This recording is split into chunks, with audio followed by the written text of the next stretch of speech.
मैं हूं समीर आत्मज मिश्र। महिला आरक्षण विधेयक की आड़ में जो डिलिमिटेशन का कानून लाने का विधेयक पारित कराने का सरकार प्रयास कर रही थी, उस प्रयास को जबरदस्त झटका लगा है। लेकिन उस झटके के बावजूद सरकार उस मामले में विपक्ष को यानी इंडिया गठबंधन को घेरने का प्रयास कर रही है। पर यह प्रयास कितना कामयाब होगा, कितनी उसको कामयाबी मिलेगी, क्या मकसद होगा, इसको लेकर बहुत सारे सवाल उठ रहे हैं। बीजेपी फिर एक नए जाल में उलझती चली जा रही है। विपक्ष को घेरने के चक्कर में खुद वो घिरती जा रही है। और आज रात 8:30 बजे प्रधानमंत्री नरेंद्र मोदी एक बार फिर देश को संबोधित करेंगे। काफ़ी दिन बाद ये संबोधन हो रहा है। हालांकि इससे पहले के संबोधन रात 8 बजे हुआ करते थे। इस बार आधे घंटे का समय उन्होंने बढ़ाया है। क्यों बढ़ाया है, इसके लिए हम बात करेंगे प्रोफेसर अखिल स्वामी जी से। राजनीतिक विश्लेषक हैं, इन तमाम मुद्दों पर बहुत जानकारी भी रखते हैं और बहुत कुछ वो अध्ययन भी करते रहते हैं। तो बहुत बहुत स्वागत है प्रोफेसर अखिल स्वामी जी इस कार्यक्रम में आपका। और शुरुआत यहीं से करते हैं कि ये आधे घंटे का समय क्यों बढ़ा दिया प्रधानमंत्री ने? मेरे ख्याल से मिश्रा जी इसलिए बढ़ा दिया कि आपका न्यूज़ पॉइंट 8:30 बजे खत्म हो जाए। लेकिन मैं आज निवेदन करूंगा इसको 9 बजे तक चलाइए और 8:30 के संबोधन का भी विश्लेषण कीजिए। मेरे ख्याल से आधे घंटे इसलिए बढ़ाया है कि डीबी लाइव का न्यूज़ पॉइंट पे कवरेज ना हो पाए।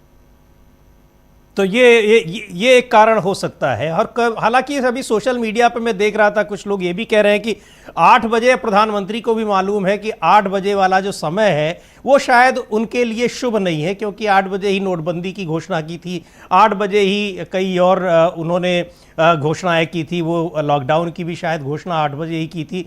तो इस बार उन्होंने आधे घंटे का समय बढ़ा दिया है। या 8 बजे लोग एक यूज टू हो चुके थे, तो उन्होंने कहा लाओ इस बार एक नया प्रयोग करते हैं। नहीं, देखिए असली मुद्दा यह है, देखिए एक व्यक्तिगत तौर पे इंडिविजुअली किसी के लिए शुभ है अशुभ है ये महत्वपूर्ण नहीं है। असली मुद्दा यह है कि जो भी आप कहते हैं उसका देश पे क्या प्रभाव पड़ता है, देश की जनता पे क्या प्रभाव पड़ता है, वो महत्वपूर्ण है। देखिए अभी तक जितने भी अनाउंसमेंट्स हुए, 8 बजे हों, 8:30 बजे हों, 9 बजे हों, सुबह 6 बजे हों, मन की बात हो, प्रश्न यह है उससे देश की जनता का भला होता है या नहीं होता है।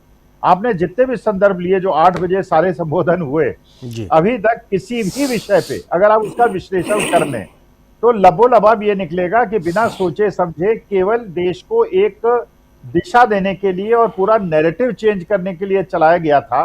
कुछ बातें कही गई थी और बाद में कहा गया ये सब जुमला है जी।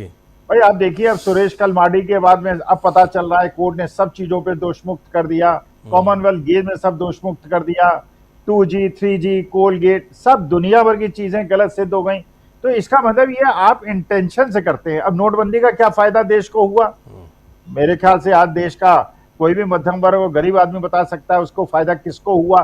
तो फायदा होना था पूंजीपतियों को, और दिखाया गया कि ये गरीब वर्ग के हित में कराया गया है और ब्लैक मनी से जब्त होगा। जीएसटी का फायदा किससे हुआ? जीएसटी 2 लाख रुपए महीने आपने वसूले, किससे वसूले? हमसे वसूले। और उसके बदले आपने कॉर्पोरेट टैक्स कम कर दिया, फायदा किसको हुआ? कॉर्पोरेट्स को हुआ। फिर उसके बाद आपने अचानक तालाबंदी कर दी। आपने कहा कि साहब अब जो जहां है वहीं रहे। अरे जो जहां है वहीं रहे। मेरे किस्मत मेरी अच्छी थी, मैं 3 दिन पहले ही इंदौर से वापस आया था। अगर ये 3 दिन पहले ही हो गया होता तो मैं इंदौर में फंस जाता और मुझे इंदौर में होटल में रहना पड़ता। तो ये तो इस प्रकार की चीज है।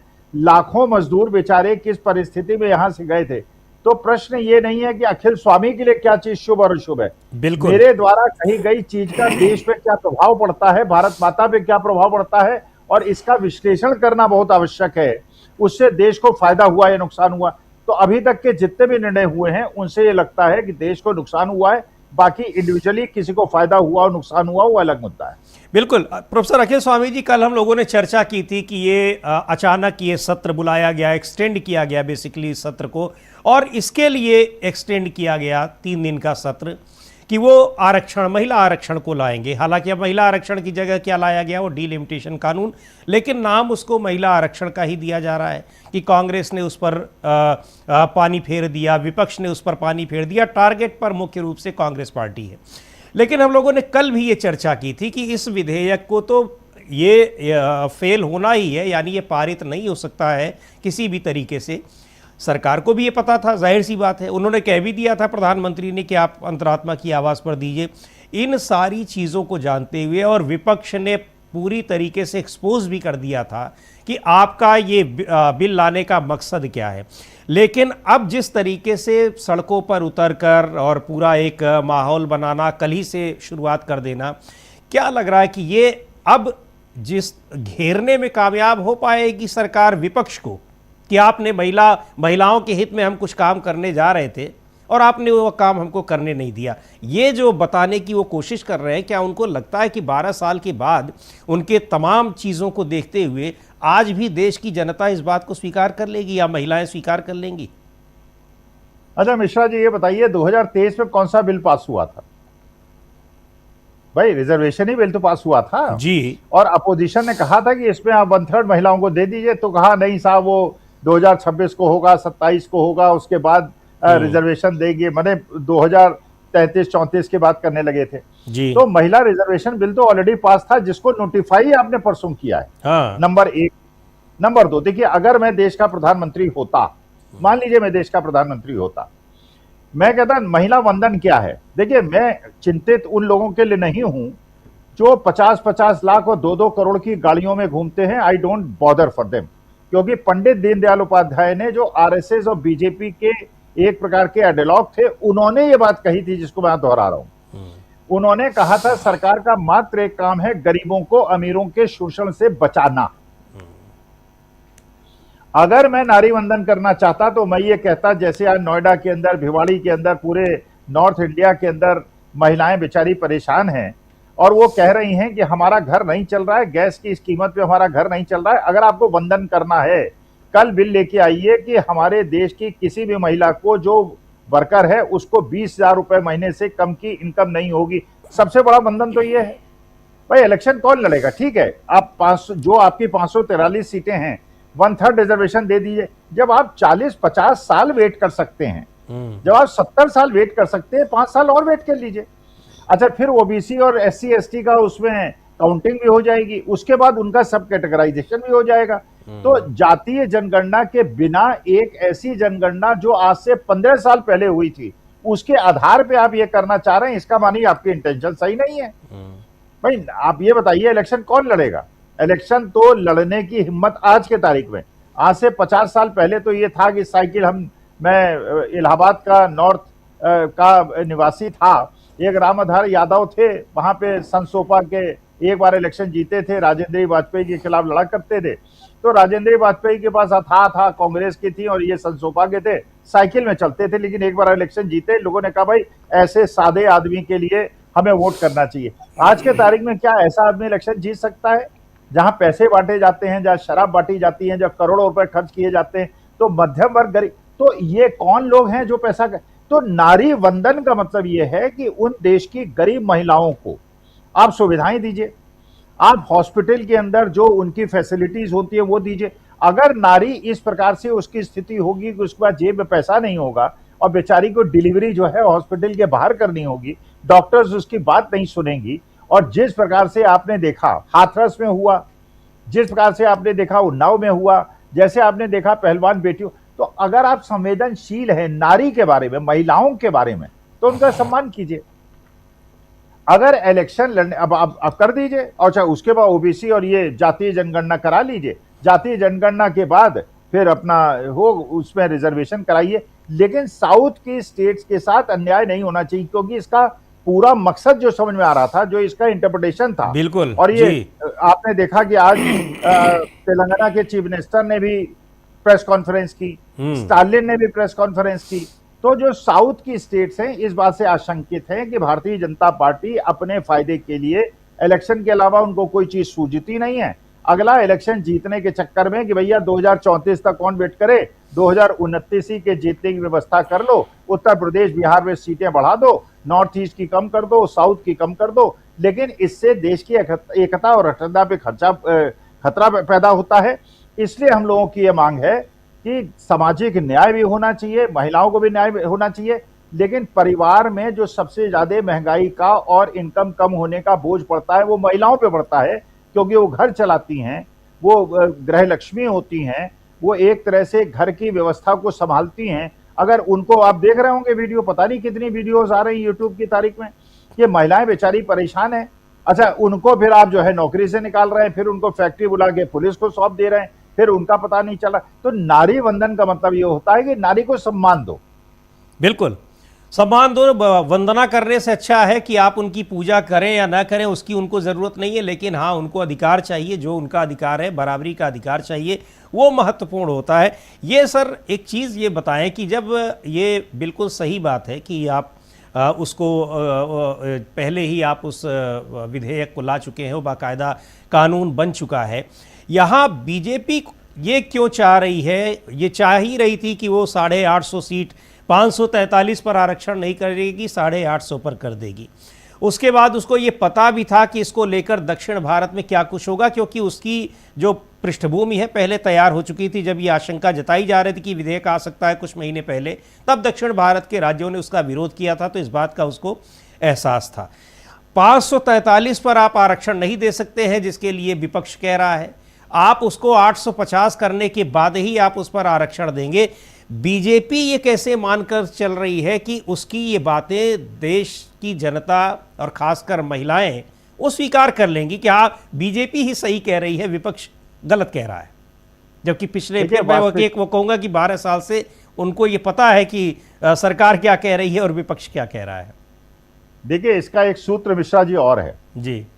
आप ये जानते हैं कि आज के तारीख में जिस प्रकार से चुनाव आयोग काम कर रहा है, उसमें जो सरकार द्वारा जो भी आज के तारीख में है, उसके द्वारा पैसे बांट के चुनाव को जीता जा सकता है, जो बिहार में स्पष्ट हो गया। जी देखिए, भारतीय जनता पार्टी की एक रणनीति शुरू से रही। उन्होंने पहले कर्नाटका की सरकार गिराई थी, महाराष्ट्र की सरकार बदल दी एकनाथ शिंदे और अजीत पवार के माध्यम से। वो चाहते हैं सरकार, राज्य सरकार हमारे हाथ में रहे। अच्छा, जब राज्य सरकार आपके हाथ में रहेगी तो एडमिनिस्ट्रेशन आपके पास होगा, पुलिस आपके पास होगी, जो अपोजिशन के लोग हैं उनको आप सता सकेंगे, उन पे रेड कर सकेंगे, उनको धमका सकेंगे, उनको परेशान कर सकेंगे। ये इन्होंने महाराष्ट्र में भी किया, ये इन्होंने कर्नाटका में पहले किया था। वो बात दूसरी है, कर्नाटका में बाद में सरकार लोगों ने गिरा दी और कांग्रेस की सरकार ले आए। ये इनकी रणनीति है। अब इनके साथ मुश्किल क्या है? बंगाल जैसा बड़ा स्टेट जो है वो अपोजिशन के पास है, तमिलनाडु जैसा बड़ा प्रदेश अपोजिशन के पास है, तेलंगाना अपोजिशन के पास है, कर्नाटका अपोजिशन के पास है, केरला अपोजिशन के पास है। तो ये तो इन्हें पता है कि अगर इस सिद्धांत से कि राज्य सरकार द्वारा पैसा बांटे जाकर वोट लिए जा सकते हैं और इलेक्शन जीता जा सकता है, तो ये अपोजिशन वाले करेंगे। कहां करेंगे? साउथ में करेंगे और बंगाल में करेंगे।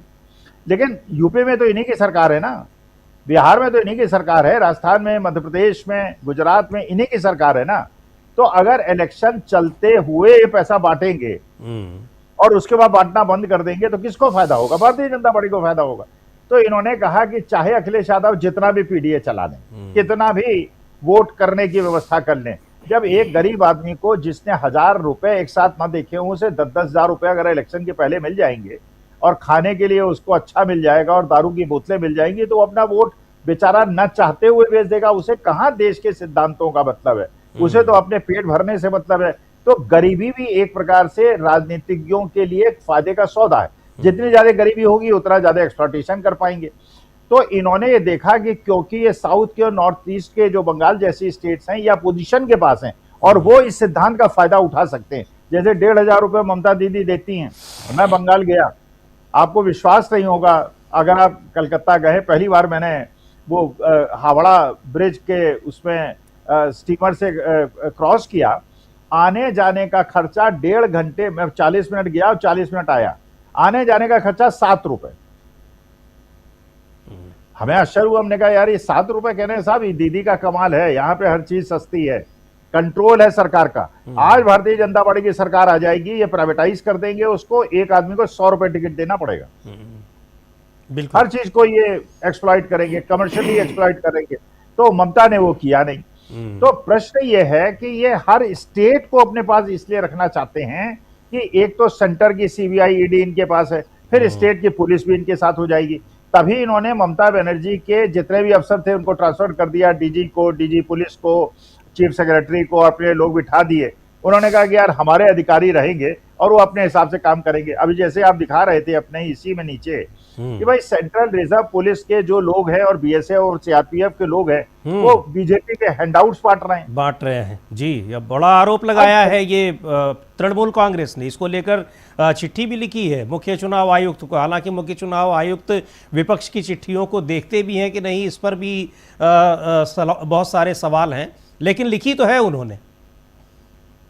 देखिए, प्रश्न यह है ना कि चिट्ठी लिखने का पहली बात तो कोई फायदा नहीं कि चुनाव आयुक्त ज्ञानेश कुमार गुप्ता जानते हैं कि जिस दिन भारतीय जनता पार्टी की सरकार चली गई जी, और राहुल गांधी कह चुके हैं कि हम पुराने केसेस उठाएंगे, रिटायरमेंट के बाद भी उठा लेंगे, तो उन्हें डर तो है। असली मुद्दा यह है कि अब सारा का सारा उत्तरदायित्व किस पे है? देश की जनता पे है। अच्छा, देश की जनता में हम जैसे लोग तो देखिए प्रयास कर रहे हैं, आप तो प्रयास कर रहे हैं, हम तो रोज कार्यक्रम में जनता को जगाने का प्रयास कर रहे हैं। एक तरफ गोदी मीडिया है जिसका अपना एक ऑडियंस है, वो चीजों को भटकाने का प्रयास करता है। हम लोग देश की लोकतंत्र और संविधान पे हो रहे आक्रमण से लोगों को जागरूक करने का प्रयास कर रहे हैं, प्रयास हम कर रहे हैं। लेकिन यह भी एक मुश्किल है कि देश की कम से कम 60% जनसंख्या ऐसी है जो बेचारी इतनी ज्यादा बदहाल है, इतनी ज्यादा बदहाल है कि वो लंबा नहीं सोच सकती। उसको तो भैया अगर 10,000 रुपए मिल गए तो कहता है ठीक है यार, हमें क्या अंतर पड़ता है, कोई हो नृप, हमें क्या हानि, करो 10,000 रुपए लो और छापो वहां जाके। जैसे बिहार में हुआ था जी। वो महिलाओं को मिला, महिलाओं को लाइन में लगी हुई महिलाओं को उन्होंने कन्विंस किया कि हमें मिल गया है, कल तुम्हें मिल जाएगा। उन्होंने उसका सर्टिफिकेट दिखाया, मैसेज दिखाया कि हमारे अकाउंट में पैसा आ गया है, तुम्हारे अकाउंट में आएगा, मोबिलाइज कर लिया और इलेक्शन को पलट दिया। इसी प्रकार से लोकतंत्र की हत्या करने का इन लोगों का प्रयास है। अब देश की जनता, मुझे आशा इसलिए है बंगाल की जनता से, तमिलनाडु की जनता से, क्योंकि तमिलनाडु की जनता मानी बात है, उनको ये लग रहा है कि नॉर्थ इंडिया वाले उनके साथ अन्याय कर रहे हैं। और बंगाल की जनता, क्योंकि मानी बात है बंगाली थोड़े ज्यादा प्रबुद्ध होते हैं, हम लोगों से, उत्तर प्रदेश वालों से ज्यादा प्रबुद्ध होते हैं। तो अभी तो हम ये आशा करते हैं, पहले मैं ये सोचता था बिहार वाले भी ज्यादा प्रबुद्ध होते हैं, लेकिन बेचारे 10,000 के लालच में वो वोट दे आए, अब वो भुगत रहे हैं, अब कोई पैसा भी नहीं मिल रहा, पैसा भी वापस मांगा जा रहा है। अब इस विधेयक के फ्लॉप होने का, यहाँ पर संसद में खारिज हो जाने का क्या बीजेपी फायदा उठा पाएगी? प्रोफेसर अखिल स्वामी जी, जिस तरीके से वो तैयारी कर रहे हैं पश्चिम बंगाल में और तमिलनाडु में तो बिल्कुल भी नहीं है, पश्चिम बंगाल में तो थोड़ा बहुत आधार बना लिया है पिछले 5-10 साल में, लेकिन अब वहाँ की महिलाओं को क्या कन्विंस कर पाएंगे कि विपक्ष ने, यानी इंडिया गठबंधन ने, उनके अधिकारों को हम लाने का प्रयास कर रहे थे, उनको तो अधिकार देने का प्रयास कर रहे थे और विपक्ष ने उसको खारिज कर दिया? इसका कितना पॉलिटिकल माइलेज ले पाएंगे पश्चिम बंगाल में और तमिलनाडु में भारतीय जनता पार्टी, कितना ले पाएगी? अच्छा मिश्रा जी, एक चीज इमेजिन कीजिए, जस्ट इमेजिन, मान लीजिए आप महिला होते और एक अरबपति महिला होते जिसके पति के पास हजारों करोड़ों रुपए होते और बड़ी बड़ी फैक्ट्रियां होती। आपको तो कष्ट होता, क्योंकि आप ये सोचते हैं कि चलो ऐसा है, 2 कॉन्स्टिट्यूएंसी बढ़ जाएंगी, एक में पति जीत जाएगा लाखों करोड़ों रुपए खर्च करके और एक में मैं जीत जाऊंगा, हस्बैंड वाइफ दोनों जाके पार्लियामेंट में बैठ जाएंगे। अब कल्पना कीजिए आप एक निम्न आय वर्ग की एक महिला होते या मैं एक निम्न आय वर्ग की महिला होता, भाई मेरे दिमाग में क्या आता? अरे मैं इलेक्शन लड़ ही नहीं सकता भैया, मैं तो किसी को चाय नहीं, 20 लोग चाय पीने आ जाए, मुझे लगता है खर्चा कहां से आएगा इसका, हम हमारी वो स्टेटस ही नहीं है। अच्छा, इलेक्शन लड़ने में आपको लाखों करोड़ों रुपए खर्च करना पड़ेगा, वो हमारे पास औकात है नहीं। तो महिला जो 80% महिला हैं, उनका मुद्दा क्या है? वो अगर आज के तारीख में बंगाल की महिला ये कह दें भारतीय जनता पार्टी वालों से कि ये रिजर्वेशन छोड़ो, हमारी तनख्वाह 20,000 रुपए महीने कर दो, हमें 20,000 से कम ना मिले, इसके लिए सरकार इंश्योरेंस दे दे। Government of India Uttar Pradesh के अंदर, राजस्थान के अंदर, मध्य प्रदेश के अंदर एक अधिनियम बना दे, कम से कम 20,000 रुपए तनख्वाह किसी भी वर्कर की होनी चाहिए, चाहे वो गिग वर्कर हो, चाहे कोई हो। और अगर नहीं एम्प्लॉयर उसको देते हैं तो सरकार वो सब्सिडाइज करके उनको दे। भाई मेरे घर चलाने के लिए मुझे इलेक्शन थोड़ी लड़ना है, मुझे अपना घर चलाना है। मेरा घर चल नहीं रहा क्योंकि 12,000 रुपए तनख्वाह में 12 घंटे खड़े होके मैं काम करती हूँ और वहां पे जाके मुझे परेशान किया जाता है। छुट्टी लेती हूँ तो उसका भी पैसा कट जाता है। फिर 12,000 में मैं 400 रुपए केजी की गैस डलवाती हूँ, तो मेरा घर का खर्चा ही नहीं चल रहा है। यार तुम रिजर्वेशन के ये सब वाहवाही मत करो, मेरे को तुम 20,000 रुपए महीना दे दो, हस्बैंड वाइफ दोनों 20,000 रुपए कमाएंगे और गरीब कम से कम स्तर उनका उठेगा और अमीरों का स्तर थोड़ा कम हो जाएगा उनकी। लेकिन ये क्या चाहते हैं? ये चाहते हैं कैपिटलिस्टों को फायदा हो और शेयर मार्केट बढ़े। शेयर मार्केट बढ़े तो ये मैसेज दे पाए कि देखिए शेयर मार्केट बढ़ रहा है, इसका बने इकोनॉमी बहुत बढ़िया काम कर रही है। वास्तविकता में इकोनॉमी का अच्छा चलना या बुरा चलना इस बात पे निर्भर करता है आपके देश के गरीबों की क्या स्थिति। अब विदेश चले जाइए जी। गरीब वहां भी मिलेंगे, लेकिन सड़क के किनारे सोते हुए जो गरीब हैं उनके पास ओवरकोट भी होगा, उनके पास अच्छे कपड़े भी होंगे, जूते भी होंगे, साइकिल भी होगी, और कहीं किनारे सड़क पे वो सोते मिलेंगे। होमलेस हैं वो लोग। हमारे देश के गरीबों की क्या स्थिति है? अरे हमारे देश के मजदूरों की क्या स्थिति है जो श्रमिक आज फैक्ट्री में काम कर रहे हैं? अच्छा, फिर उठा उठा के ना फैक्ट्री में बुलाते हैं फोन करके, फिर पुलिस को सौंप देते हैं, फिर पुलिस उनसे जो है वो गेहूं कटवाने लगती है, मुफ्त में उनसे गेहूं कटवा लेगी, बाद में छोड़ देगी। तो असली जो हमारे देश के सबसे ज्यादा सताए हुए लोग हैं उनको आप पैसा दे दो, वो अपने आप इलेक्शन नहीं लड़ना भैया, उनको इलेक्शन लड़ने का कोई मतलब नहीं है, लेकिन उनके बच्चे पढ़ जाएं उनके। अब जैसे आप सुन रहे होंगे वीडियोस में, अब बिहार यूपी से बच्चे आए काम करने 22-23 साल के जी। वो कह रहे हैं हमारे माँ बाप ने तो हमसे ये सोच के भेजा था कि मजदूरी करेगा, कुछ पैसे बचाएगा, हमको बेचेगा, अपना जीवन यापन करेगा। वो कहता है हम 2 लोग एक कमरे में रहते हैं, 4,000 किराया, 2,000 उसमें चला जाता है, 3-4 हजार रुपए हमारा गैस पे चला जाता है, बाकी बिजली पानी में चला जाता है, ट्रांसपोर्टेशन अलग है, खर्चे चल नहीं पा रहे, अपने माँ बाप को कैसे भेजें? अच्छा, माँ बाप को ना भेजें तो माँ बाप बेचारे क्या करें?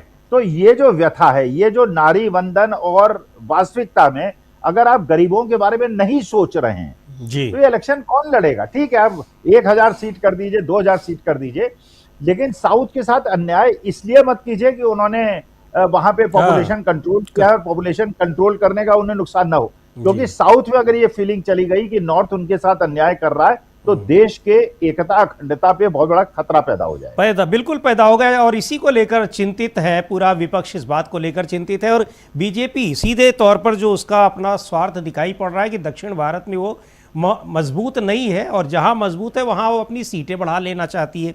एक जो बात ये भी रही कि 850 इसको लेकर गृह मंत्री अमित शाह ने कहा कि कोई किसी को नुकसान नहीं होगा। तो ये भी ये समझ में आना बड़ा मुश्किल हो रहा है कि आखिर फिर कौन सा फॉर्मूला आप लगाएंगे कि सीटें वहाँ पर कम नहीं होने पाएंगी। बहरहाल उन्होंने जो फॉर्मूला बताया वो कहीं से भी फीजिबल नहीं है, किसी को भी समझ में नहीं आ रहा है, और ना ही उसका उल्लेख उस विधेयक में था। अब मुझे जो बात समझ में आ रही है, जो बात आप कहना चाह रहे हैं, तो आपके कहने का मतलब यही क्या मैं समझूं प्रोफेसर अखिल स्वामी जी, कि बीजेपी राजनीतिक फायदे के लिए जिस काम को कर रही थी उसका राजनीतिक फायदा उसको नहीं मिलने वाला है। यानी अगर तात्कालिक रूप से अगर कहें तो पश्चिम बंगाल में और तमिलनाडु में जो महिला मतदाता हैं, जो बीजेपी की अपेक्षा के अनुरूप, यानी उसका पूरी की पूरी महिलाएं वोट भारतीय जनता पार्टी के पक्ष में दे देंगी इन दोनों राज्यों में, ये स्थिति नहीं होने वाली है आपके मुताबिक? देखिए, सीधी सी बात यह है, कितनी महिलाएं, आज एक सर्वे करा लीजिए पूरे हिंदुस्तान की महिलाओं का 50% का, कितनी ऐसी हैं जो इलेक्शन लड़ना चाहती हैं? भाई जो इलेक्शन लड़ना चाहती हैं वही तो इससे व्यथित होंगी कि यार हमारा इलेक्शन, हम सीट बनते, हम एमपी बनते, हम एमएलए बनते। अरे कितने परसेंट लोग हैं? 99.9% महिलाएं तो इस चीज से कंसर्न है कि उनके घर के खर्चे नहीं चल रहे हैं। अगर मान लीजिए आप कह दें कि जो 70 साल के ऊपर वाले लोग हैं उनके लिए 80% रिजर्वेशन कर दिया, स्वामी जी आप इलेक्शन लड़ सकते हैं। अरे यार स्वामी जी के पास पैसा ही नहीं है, इलेक्शन कैसे लड़ेंगे? मैं जानता हूं मैं इलेक्शन में जीत नहीं सकता, क्योंकि वहां पैसा बटेगा, वहां जिस दिन इलेक्शन पोलिंग होगी वो कुर्सी लगाने में ही मेरी जान निकल जाएगी, मैं झंडे नहीं लगा पाऊंगा। मेरे पास इतना पैसा भी नहीं है कि मैं 20 लोगों को एक साथ चाय पिला दूं। तो मेरे को क्या अंतर पड़ता है कि मुझे रिजर्वेशन दे दीजिए आप? मुझे तो मतलब इस बात का है कि मेरे युवाओं को, मेरी नेक्स्ट जनरेशन को नौकरी मिले।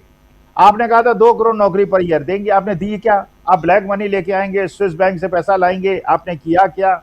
महिलाओं की वंदना होगी, महिलाओं का सम्मान होगा। इतने सारे उत्तर प्रदेश के अंदर केस होते हैं, वो नीट छात्रा के साथ हुआ, आपने न्याय किया क्या? अब एक नई खबर आ गई है, आपने सुना ही होगा, जो अशोक खराज साहब के खिलाफ जिन पति पत्नी ने गवाही दी थी उनका रोड एक्सीडेंट में डेथ हो गई जी।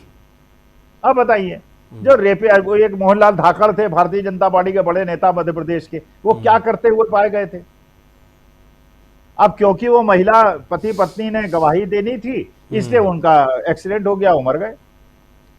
उधर वो विकास दुबे थे, उनके पास बहुत सारे राज थे, सारे नेताओं के उनके सारी डिटेल्स उनके पास थी, उनका इनकाउंटर हुआ, वो मर गए। तो देखिए, हमें जिस चीज से कोई फायदा ही नहीं है, जो हमारी इंटेंशन ही नहीं है, बिल्कुल। हमें राजनीति से कोई लेना देना नहीं, हमें केवल भारत से लेना देना है, हमें देश से लेना। हम चाहते हैं देश में एकता अखंडता बनी रहे और हमारे देश के गरीब लोगों का शोषण न हो, जो हो रहा है। जीडीपी आप कहते हैं बढ़ रही है, अरे यार कहां तुम कह रहे थे 5वीं अर्थव्यवस्था है, तीसरी हो जाएगी, वो छठी हो गई। छठी। तो फिर आपको क्या लगता है प्रोफेसर अखिल स्वामी जी की जब राजनीतिक फायदा भी नहीं मिलने वाला था तो इस और मिलता भी नहीं, अब कितनी महिलाएं इच्छुक हैं चुनाव लड़ने को लेकर, और नहीं भी लड़ती हैं तो कोई अगर वो ब्लेम लगा भी देंगे तो उसकी प्रतिक्रिया में आकर बीजेपी को इन 2 राज्यों में वोट देने वाली भी नहीं है, तो फिर क्या मकसद क्या रहा होगा इतना इसके लिए इतनी तैयारी करना, इतना शोरगुल मचाना, 3 दिन का एक्सटेंडेड सेशन बुला लेना है और सारी चीज़ें, आखिर क्या मिला क्या इससे, या क्या उसकी क्या पाने की मंशा रही होगी? फिर ये भी पता था कि विधेयक को गिर ही जाना है। हाँ, डिबेट के पॉइंट को वो कर दिया, डिरेल कर दिया। आप लोग अब डिस्कस करने लगे महिला आरक्षण को और ये डिलिमिटेशन। आप लोग भी तो मेन मुद्दे से हट गए ना। मेन मुद्दा क्या था इस समय देश के सामने? अच्छा, जैसे कल भी मैंने कहा था, तमिलनाडु और टीएमसी के एमपीज को आना पड़ा दिल्ली वोट देने के लिए, उनका इलेक्शन डिस्टर्ब हो गया। अच्छा, वो थे सारे अपोजिशन के, बीजेपी के तो तमिलनाडु में कोई था नहीं, तो वहां भी इलेक्शन अपोजिशन का जो है वीकेंड हो गया। फिर आप ये सोचिए ना कि इस प्रकार से अगर आप अब जैसे राहुल गांधी पे एफआईआर कर दी, अब लोग उसे, गोदी मीडिया तो यही डिस्कस कर रहा है ना, राहुल गांधी पे एफआईआर हो गई। अब वो हाई कोर्ट पे, लोअर कोर्ट थी, उन्होंने कहा था नहीं ये कोई केस नहीं बनता। भाई लोअर कोर्ट ने सारे पेपर एग्जामिन किए होंगे ना जी, लेकिन हाई कोर्ट ने कहा नहीं, जांच करिए, एफआईआर लिख लीजिए।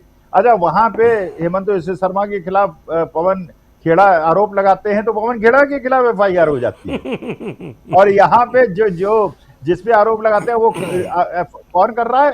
कर्नाटका में बैठा हुआ एक आदमी। जी हाँ। और राहुल गांधी पे एफआईआर हो गई। तो भैया ये नहीं समझ में आता है कि आरोपी को इंट्रोगेट किया जाता है या आरोप लगाने वाले को इंट्रोगेट किया जाता है। वो डिपेंड करता है कौन है। पवन खेड़ा ने जो आरोप लगाए थे उसकी जांच कर लो जी। पासपोर्ट 2 हैं या 3 हैं कि नहीं है, कि क्या है क्या नहीं है।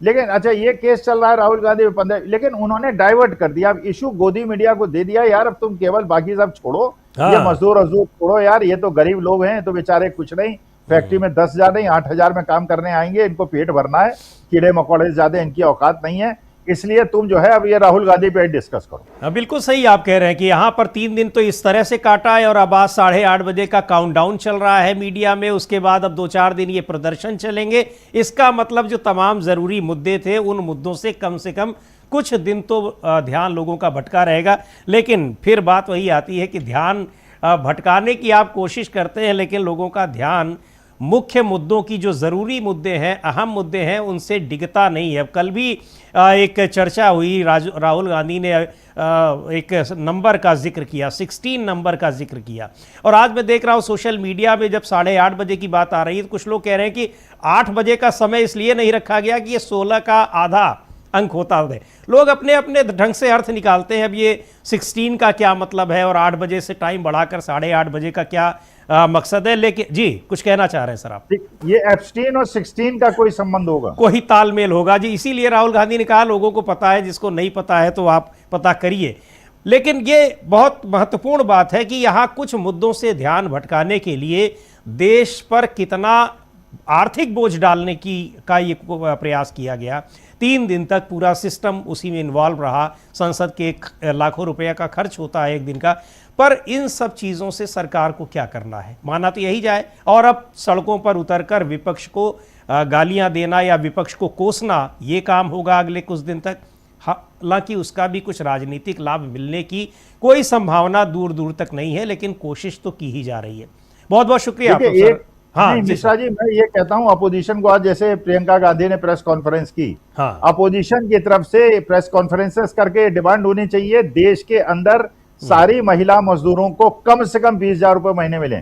जी बिल्कुल, कम से बहुत कम 30,000 रुपए महीने मिले, बात महीने खत्म मिले। हो जाएगी। हाँ, आप नारी वंदन और उनकी वंदना करने की बजाय उनको जो है वो कम से कम कुछ आर्थिक रूप से वो सक्षम हो, उनकी कुछ मदद हो, आप वो काम करिए। बहुत अच्छी मांग आपने कही है, और अगर मुझे लगता है कि विपक्ष के लोग निश्चित तौर पर इस कार्यक्रम को सुनते हैं और देखते हैं तो वो इससे प्रेरित ज़रूर होंगे, प्रभावित ज़रूर होंगे, और अगर ये मांग उठाते हैं, मुझको लगता है कि फिर ये व्यापक स्तर पर महिलाओं के हित के लिए, महिलाओं के फायदे के लिए, उनके लाभ के लिए ये मांग अगर मानी गई तो ये ज़रूर साबित होगी। पर अभी जिस तरीके से जो कुछ हो रहा है कि महिलाओं का अपमान किया या नहीं किया, अब देखना यही है कि महिलाएं कितना इसको स्वीकार करती हैं, ये महत्वपूर्ण बात है। बहुत बहुत शुक्रिया प्रोफेसर अखिल स्वामी जी, इस कार्यक्रम में आप शामिल हुए, तमाम मुद्दों पर चर्चा की, और अब क्या इस मुद्दे पर किस तरीके से महिलाएं, देश की महिलाएं क्या सरकार की इस बात को समझ पाती हैं कि विपक्ष ने महिलाओं का सम्मान नहीं होने दिया, या फिर वास्तविकता जो है वो उसको वो भी समझती हैं। ये सारी चीज़ें आने वाले दिनों में स्पष्ट हो जाएंगी। इस कार्यक्रम को भी यहीं समाप्त करते हैं। मुझे दीजिए इजाज़त। नमस्कार।